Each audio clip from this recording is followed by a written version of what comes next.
And welcome to our podcast. I'm Vicky from English language and I guess literature, yeah. And this is my friend Mariano. He is a poet, a cultural analyst, and a writer. Wow. And we're here to discuss Dracula by Bram Stoker and its Gothic origin. So I feel like we should probably at first sink our teeth to the dark origins of the book and maybe talk a bit about the Romanian present day, I guess, Romanian count. The Romanian vampires nowadays? Yeah, like the Romanian vampires nowadays, no. About like the legend of, but it's also like, it's a historical figure, and as you previously, Vlad Tepes. Yeah, I mean, there is this, it's between legend and reality, but the truth is that a guy existed and he was the Wallachian count, right, of this region close to Transylvania. So, I mean, he's also a national hero because we know that he saved Europe from being invaded by the Ottomans. Yes. So in that, not that it's good or bad, but but still, like it can I guess like impaling 20,000 Ottoman invaders can have that effect on you, you know? Yeah. Okay. Yeah. Well, we don't know if he drank anyone's blood, but no. But some say that Bram Stoker, drew from him. We don't have the certainty. No. I think he could possibly also could have drawn from like Central European lore about the undead called Nosferatu, and I think also it links back to the movie in the early 1920s and the upcoming one now in December, which I'm really looking forward to watch. Yeah, me too. Yeah. But yeah, I feel like Vlad Tepes and maybe the lore is probably the most prominent figures on what she actually drew from. Yeah. And the interesting thing, like when I did a bit of background research, is that Vlad Tepes had like the name of Dracula, which means in Romanian dragon. And then I was like kind of like. Maybe the Christian allegory behind the book is kind of a bit more visible now, a bit more prominent, because while I was reading the book, I couldn't really, like, I mean, it's a spectacular book and it's like one of my personal favorites, but I never really, I could never really say, like, put my finger on what is the exact, like, religion, if it's like a book pro-religion or a book that is criticizing religion. But I think like with the slaying of the dragon, the Count Dracula, Jonathan Harker kind of becomes like the embodiment of, I guess, St. George. Yeah, but I found it like super interesting, something that of course I didn't really know by the time I was reading the book. I mean, we are allowed to spoil the book because it's more than 200 years I mean, old. it's exactly like if you haven't read it, you should before you watch this. No, I mean, after they kill Dracula in the end, there's something about God being so good and shiny and whatever. Exactly. And Van Helsing says that, and so yes, it's definitely there's definitely a Christian message behind it, but it's also like in that Victorian age you had to justify creating monsters with the opposition of something good as well. So I think fear of the nation. Yeah, there's both. Like you could also be publicly homosexual, so I guess that making Dracula just disappear without intervention by God would also sound a bit,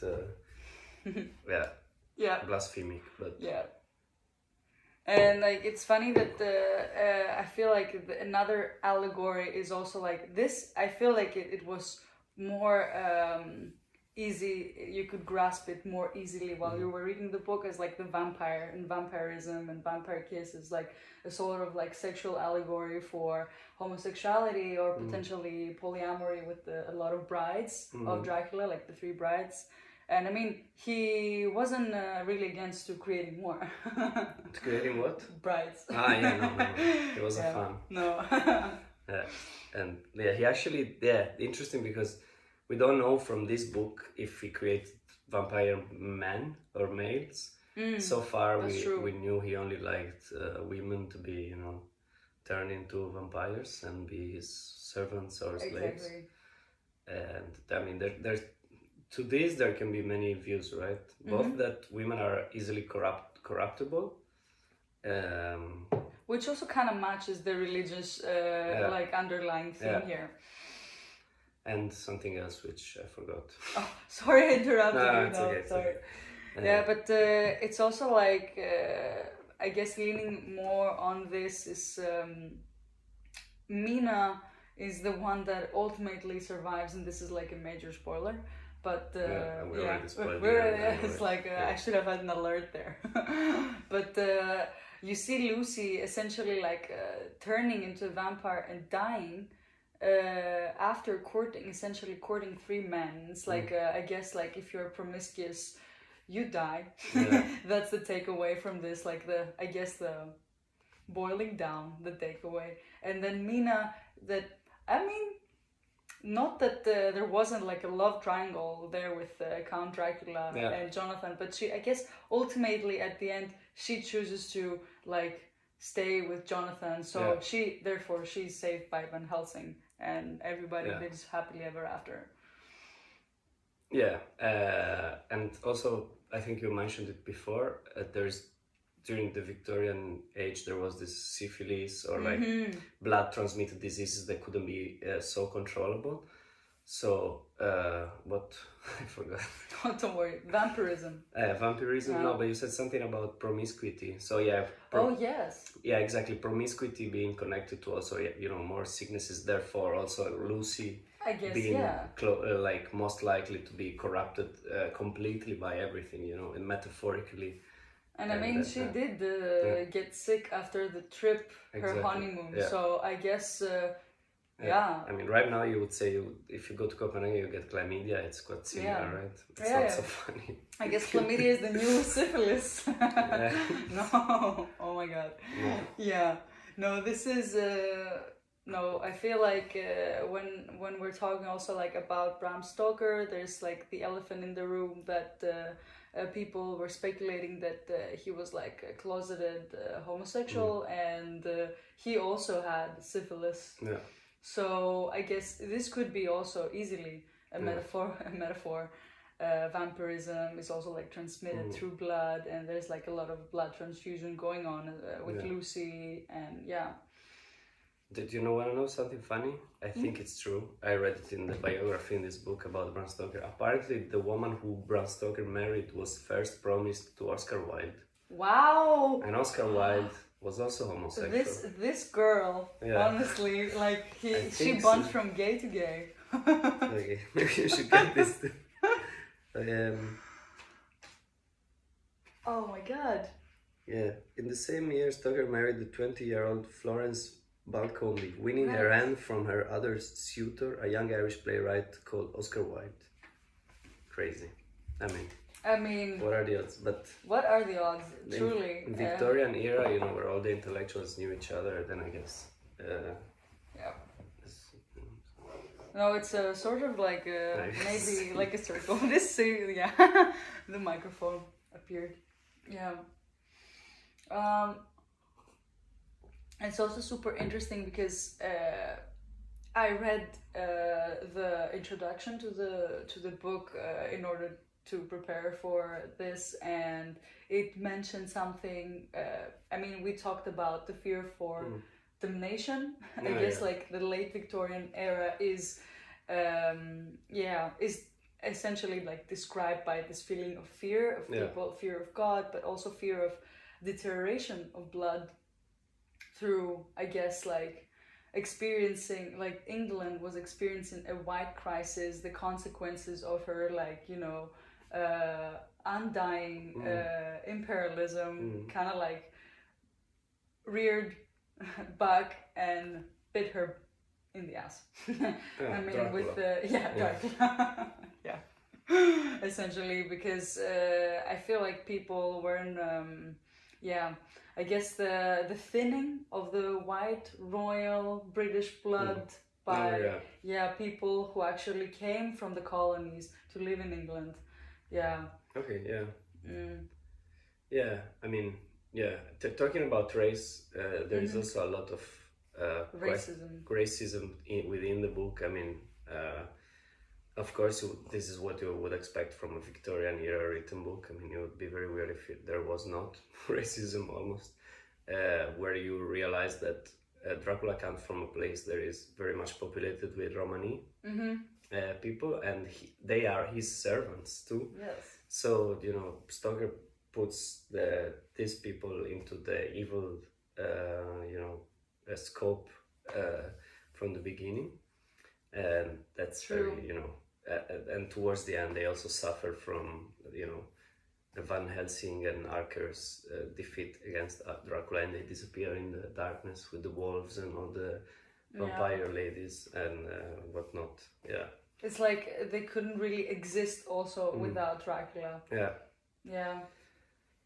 The Lord, the Count. Yeah, they have like no existence because they're like essentially described as a second class citizen. That's true. I've never really actually thought about this that way. Yeah, I was like, I feel like what I wanted to like come back to was essentially like, also, did you notice that the only person that actually like dies from like the group that is like hunting down Dracula is not an English person, is actually like the American, the cowboy, which I was like, the first time that I read the book, I didn't really think about it. I just felt like you have the obligatory like sacrifice because no one can like, you cannot really like keep everyone alive. But everyone else was fine except the American guys. Yeah, it's also like in the book you can also read that Archer names his son after him afterwards. So it's still like they still give him credit in that sense.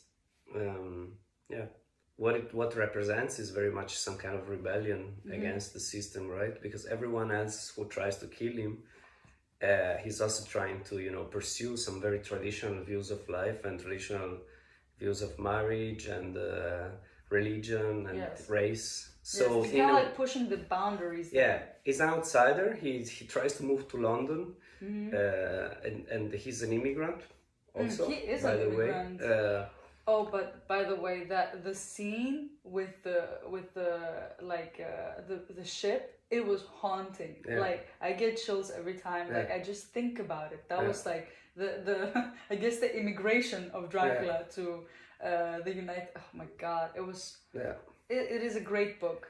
Yeah, absolutely. And I think for this reason, yes, we see Dracula. I mean, at least I see Dracula as like some kind of almost anti-hero, but also a hero. He's like the villain we agree with in a way for some of the things he says, and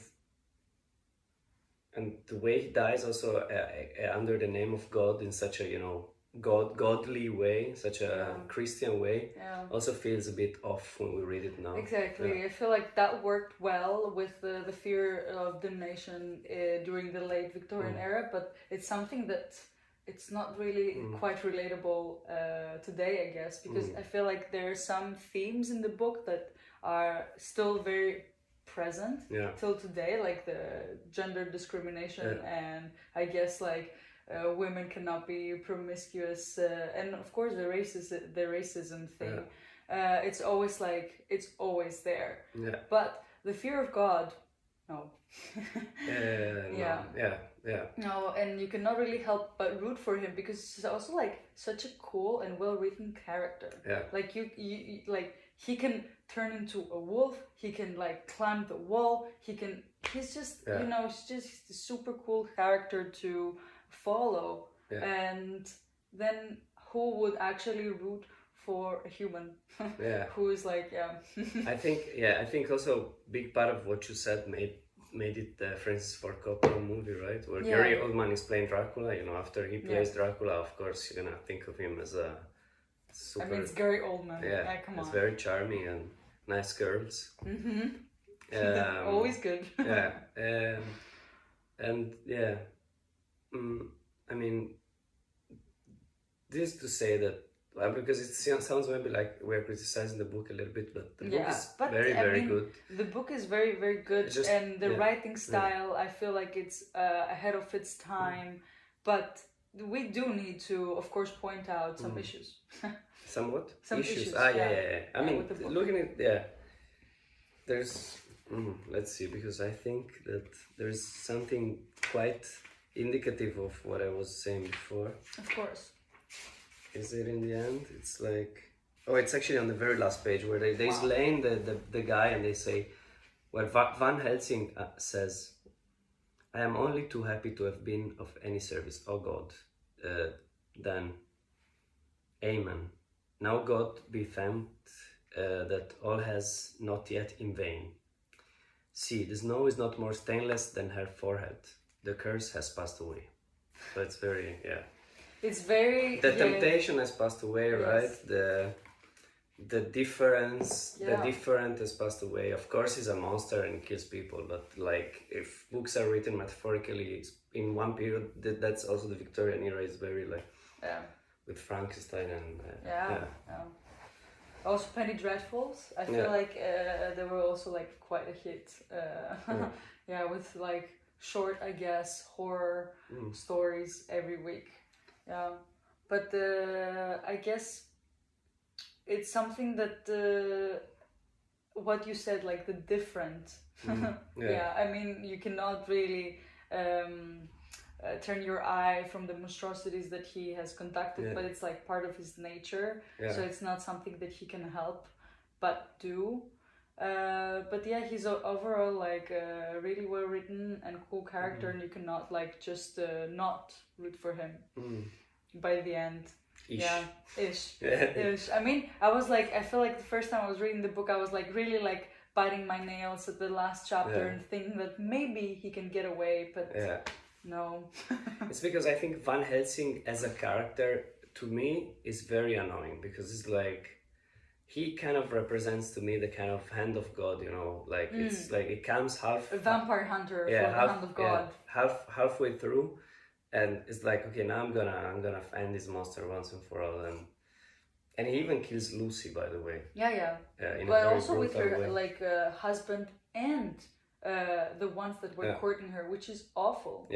And maybe like now that I think about it, this could be also like because they're like all like trying to stake at her. It could be like I guess a theme for a more like sexual theme, but not a wanted, but kind of like a rape, like a gang rape.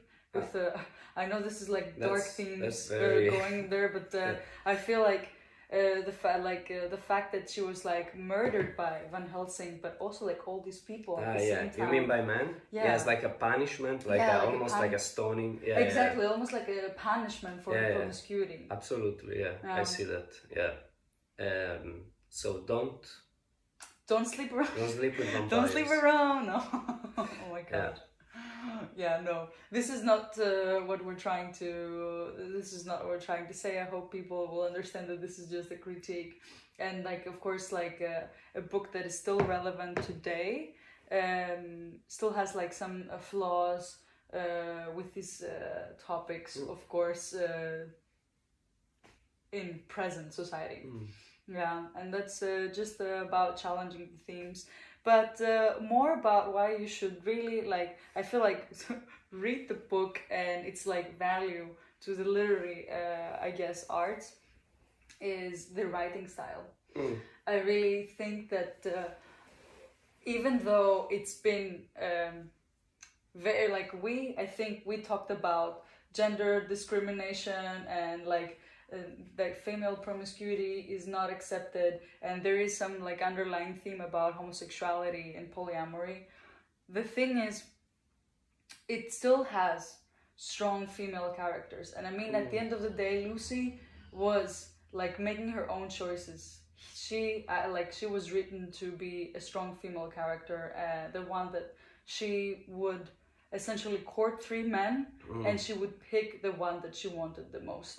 She didn't really let any man make the choice for her, which is, I guess, what was really happening back in the late Victorian era.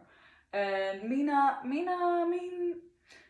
mean, it's also there's this binary thing. So Lucy, the bad woman, bad example. Mina, you go. Mina is like the standard good Victorian woman, the one that I guess the book wanted to praise by saving her at the end. But still, like, I mean, she's the good woman. She's the one that is loyal to her husband at the end, because there is cheating involved in the process. She's like haunted, right? Yeah. But she does like want to save her husband, and she will like do like nothing to stop it. And she does like she does have like some characteristics that were not easily attributed to female characters with other books that were written in the Victorian era. And of course, vice versa, I feel like Jonathan Harker has like, you know, his descent to madness and him being hysterical. It's also like something that being hysterical, I think, something that is not attributed to men at the time. Like men are like stoic, men are strong, and you know, like the whole like archetype of like the good Victorian man that is, I guess, Dr. Seward. You don't see him like really like wield, but you do see Jonathan like essentially have like characteristics that they would usually attribute it to women. So I feel like this is still ahead of its time, but still has, of course, some issues. There's also, we didn't talk about Rainfield. Is it called Rainfield? The guy at the asylum who eats the bugs. No. I mean, he's like obviously mentally ill, right? So, and he has this he has this connection with Dracula because he promised him something, and it's also funny how, you know, even the, you know, mentally ill people are stigmatized in the book in this sense. But I mean, and Rainfield is studied by Dr. Seward. Sorry. Let's go back to what you say, like what you said about the writing style. Yes, the epistolary form. Exactly. Dracula is basically never there, almost never. No. It's like a shadow. It's like a shadow, exactly. I mean, you can feel the monster in people's diaries, but you don't really see. But it's always there, right? So you besides the first 3 chapters where Jonathan is writing his entrance at the castle, right? Then you can see him, you can talk to him through Jonathan and stuff. But then afterwards, kind of like hovers over England, right? And you can see him from each one's of the characters' perspective in different ways. And Lucy in a way, Mia in another way, and then this Rainfield, who is the crazy person, let's say, who has this almost spiritual connection with him, and I feel like his character is super interesting in that way and very disturbing also. Because in a way he's the one who there is the most direct connection with the monster, right? And this is one who is actually mentally ill. Yeah, exactly. Yeah. So it is quite disturbing to actually even bit, like it is a bit stigmatizing. Absolutely. Yeah. But it is captivating, and I feel like you are you're slowly kind of like discovering stuff. I feel like this form of writing that it puts a narrator in almost a detective position. You feel like you are like discovering slowly stuff, and like like Mina says this, but Lucy said that, and she hasn't still like found out that this happened, and it's like it keeps you on edge. You really want to know if you're going to get that perspective. It's almost like you know that it's gonna end bad because it's like, okay, this and that, but then it's kind of anticlimactic. That's what I meant before. It's almost anticlimactic that Dracula dies like that in the name of God. It's like, this is obviously supposed to be something that goes downwards completely, you know, and then of course they have to put the godly action, intervention. Exactly, the theme of religion. I feel like it's very prominent. It's like one of the reasons that I actually chose to talk about this book is because how like religions plays like a huge role on the writing of the book, because I feel like this could have like an alternative ending. Yes, I mean, yeah, let's try to think about an alternative ending. That is really interesting. Like, what if like actually Dracula got away and Mina was also turned into a vampire, because the curse wouldn't have been lifted? Yeah. What if Jonathan became Dracula? What if Dracula died and Jonathan entered the castle and with his vampire spouse and became the ultimate... I would root for that. Yeah. I would root for that. Maybe let's not get ahead of ourselves. Maybe there's like a fanfic out there already like speculating something like this, because I feel like Dracula has... Now, if this comes out and some producer makes it about Jonathan, we get the rights. I hope so.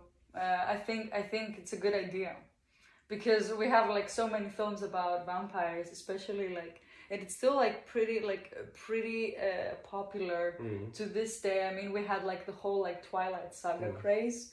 I guess like it's almost 20 years ago now. Come more forward, because you're almost cut in half. Should I come here? Yeah, like that. Yeah. Yeah, sorry. You were cut, I think. I was cut? Your head was like half. Yeah. I don't think this is very flattering, but whatever. Like, it's okay. What was I saying? Yeah, like maybe talking a bit more about vampires nowadays and pop culture, and it's very like we had the Twilight craze almost like 20 years ago now, but it's not only Twilight. I feel like there are like video games turn into like Netflix series like Castlevania. We have what else? Like, I mean, Nosferatu is coming soon. It's like you kind of like, it kind of seems like there's a new movie or a new book. Like, I mean, what was like this book that was about lesbian vampirism? That was like really like, it's still very like hot. I don't remember the name, to be honest. I don't know. Yeah, I think Mia was reading it. Yeah. But it's like, it's still very strong in the world of literature, but also like of a world of film. Yeah. Because like books that are turned into films, essentially. Yeah, I mean the vampire always like, I mean, this everyone knows, but the eternal beauty, eternal youth, right? It's a huge desire for many people. So it's always nice and funny to look at the things that happen within this frame, and how in the end it's just a huge curse. But you only realize that when you actually have it. This is the most interesting part of it. I think that it's a curse until, you know, it's nice. It seems appealing until you have it, because then you realize about, let's say that with great powers come great responsibilities, right? So you shouldn't go in the sun for too long, and then if you want to be an ethical vampire, what would you do? Be essentially like a vegetarian. Exactly, but that doesn't happen. I mean, because the original guy drank babies, and then they made Twilight drink squirrels. Yes, or bears. So we tried in popular culture, right, to make this ethic, to make the vampire more inclusive, ethical, to include him into society, or include her into society in this interesting vegetarian twist. Yes. Yeah. And make them essentially also like, I mean, not more beautiful, but less threatening to the human, I guess, like eye, like just sparkling. Like, can you imagine like like Edward is just has like a skin of 1,000 diamonds, and he's not disappearing in the light. Yeah. So it's like, I guess they made them also like a bit more easy to digest. Not that frightening creature. And of course they still like say that it's a curse and it's there are monsters and everything, but you know, it comes a bit more I guess it's more welcoming to teenage, I guess, audience to have like a hot vampire that is just drinking swirls and has like I guess during like sunlight he's just sparkling, instead of disappearing. But we'll still have sex after marriage. That's because she was a Mormon. Yeah. I recently learned that she was a Mormon, and that makes a lot of sense. Yeah. Yeah, I mean... And Bella is praised because she's not like other girls. Yeah. She doesn't have impure thoughts, you know, like... But I mean, if Edward actually had access to Bella's mind, he would actually understand that she did, in fact, have impure thoughts about him. It's like, you know... yeah. Edward is the epitome of a Mormon. He's just missing the special underwear. Yeah, you mean the epiphany? Oh no, they're wearing special underwear. Yeah, because you said the epitome. Epitome, yeah. Oh yeah. Yeah, he's like, you know, he is attracted to Bella because she is prudent, essentially. Yeah. She only cares about her books and her family, and she's selfless and kind, and she doesn't have impure thoughts like her friend, I guess, like Jessica has for him and stuff like that. But yeah, so there you go. She doesn't wear makeup because she doesn't need to. She doesn't care what she wants to put on her back, so that makes her special. Yeah, it's all like boiling down to, I guess, Mormon religion. Yeah. So, how do we like end this? I think we should end it with. Should we read no? We could read. Yeah, but let's see. I don't know exactly where to take it. Have you heard like this song by Smashing Pumpkins? The world is a van. Yes. No, Jonathan Harkle's journal is great. Yeah, exactly. Yeah, we should start. Amazing.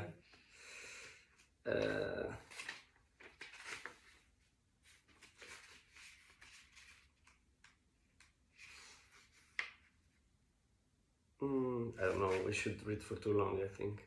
Yeah. Oh, actually, we're 33 minutes in. No, maybe this. Yes. Yeah. The start.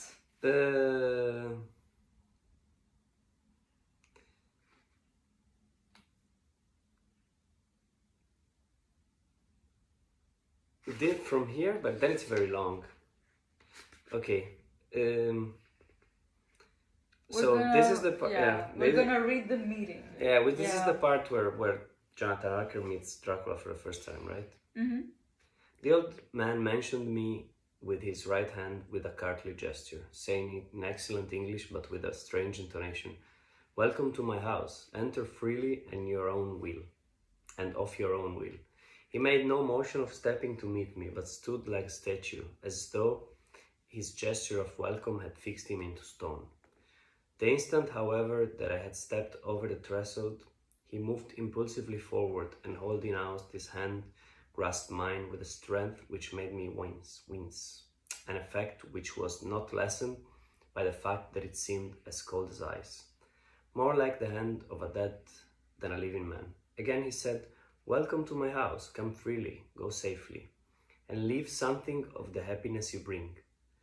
The strength of the handshake was so much akin to that which I had noticed in the driver, whose face I had not seen, that for a moment I doubted if it were not the same person to whom I was speaking. So, to make sure, I said interrogatively, "Count Dracula?" He bowed in a courtly way as he replied, "I am Dracula, and I bid you welcome, Mr. Harker, to my house. Come in. The night air is chill, and you must need to eat and rest."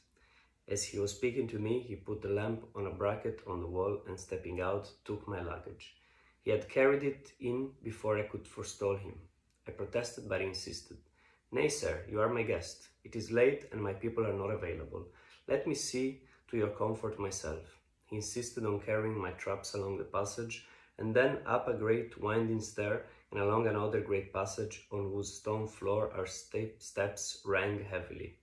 At the end of this, he threw open a heavy door, and I rejoiced to see within a well-lit room in which a table was